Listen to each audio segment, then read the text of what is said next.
آج کے ایپیسوڈ میں ہم نے ایک خاتون کے کیس کو ڈسکس کرنا ہے جنہوں نے مجھے کانٹیکٹ کیا اور انہوں نے کہا کہ 8 مہینے پہلے ان کی شادی ہوئی ہے اینڈ آن اینڈ آف ان کے اپنے ہسبینڈ کے ساتھ لڑائی ہوتی ہے ڈفرینٹ ٹاپکس پہ، اور وہ خود بہت تنگ آ چکی تھیں اس بات سے، اینڈ انہوں نے کہا کہ موسٹ آف دا ٹائم ان کی اپنی ہی غلطی ہے، تو what should be the solution for that? دیکھیں، یہ میں نے بہت سنا ہے کہ شادی کا جو پہلا سال ہے، first 2 years some times first 6 months، اس میں کپلس کے بیچ میں بہت زیادہ لڑائی ہوتی ہے، اور ایک وہ جو خاتون ہے بہت دفعہ اس کی جانب سے جو ہے یہ لڑائی شروع ہوتی ہے۔ ایک چیز جو کامن میں نے ان کلائنٹس میں نوٹس کیا ہے یہ ہے کہ شاید یہ پاکستانی سوسائٹی کی ڈیمانڈ ہے کہ جب ایک لڑکی شادی کرتی ہے وہ اپنا سب کچھ فدا کر دیتی ہے اپنا ہسبینڈ کے لیے، اپنا ٹائم، اپنی energy, every thing, and she should spend all the time taking care of husband, اور اگر تھوڑا ٹائم بچ جاتا ہے تو وہ اس کو چاہیے کہ وہ سسرال کو دے۔ دیکھیں، this creates a lot of burden, emotional and physical burden for the woman. شادی brings a lot of responsibility for men and women equally، لیکن اگر شادی کے بعد ہم اپنی انڈیویجویلٹی بھول جائیں، مطلب میں اگر یاسمین ہوں، میری شادی ہوئی ہے، تو میں یاسمین کو بالکل سائڈ پہ رکھ دوں اور میں کہوں کہ میں ابھی بس بیوی ہوں اور اب بس میں نے خدمت ہی کرنی ہے، تو with the passage of time depression تو ہوگا ہی، لڑائی ہوگی، بحث، اینڈ ہمارا ریلیشن شپ ڈیمیج ہوگا، لیکن وہ جو ہسبینڈ ہے وہ بھی افیکٹ ہوگا،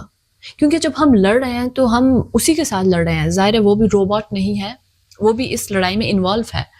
آئی mean everything gets damaged when we are not feeling well. اگر آپ شادی سے پہلے جاب کرتی تھیں تو میرا یہ مشورہ ہے کہ شادی کے بعد بھی جاب کریں۔ اگر آپ جاب نہیں کرتی، آپ کو بکس پڑھنے کا شوق ہے، آپ کو سلائی کرنے کا شوق ہے، any other entertainment, keep your self busy. آپ کے جو وشز، آپ کے گولز جو شادی سے پہلے تھے as an in married girl, وہ ذہن میں رکھیں اور اس کو شادی کے بعد جاری رکھنے کی کوشش کریں۔ دیکھیں، فارغ ذہن جو ہوتا ہے دیٹ میکس یو سک، یہ مرد کے لیے بھی ہے، عورت کے لیے بھی ہے۔ شادی کے بعد خواتین کیوں زیادہ ڈیمیج ہو جاتی ہیں ان پاکستان مور دین مین؟ کیونکہ مرد زیادہ سے زیادہ 1 ہفتے کی، بہت ہو جائے تو 1 مہینے کی چھٹی لیتے ہیں جاب سے، وہ دوبارہ اسی انوائرمنٹ میں چلے جاتے ہیں with their friends, with their colleagues. لیکن خواتین کے ساتھ کیا ہوتا ہے؟ خواتین سب کچھ چھوڑ دیتی ہیں، بہت دفعہ اپنے دوستوں کے ساتھ آنا جانا چھوڑ دیتی ہیں، ریلیٹیوز کے ساتھ، اور بعض تو جاب بھی چھوڑ دیتی ہیں،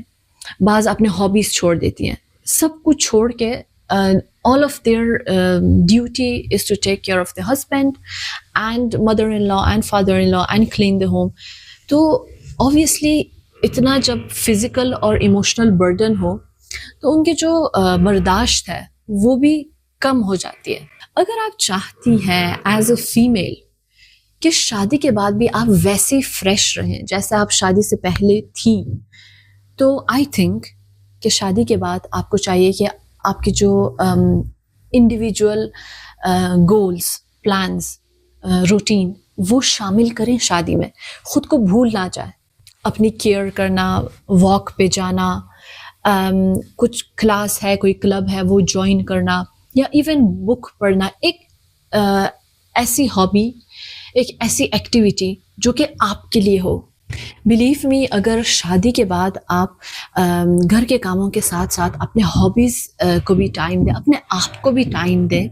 تو آپ کا جو ایموشنل اور مینٹل ہیلتھ ہے وہ بہت بہتر ہوگا، اینڈ ایز اے ریزلٹ یہ اوور تھنکنگ، یہ لڑائی، غصہ، ڈپریشن، آپ ان چیزوں سے بھی دور رہیں گی۔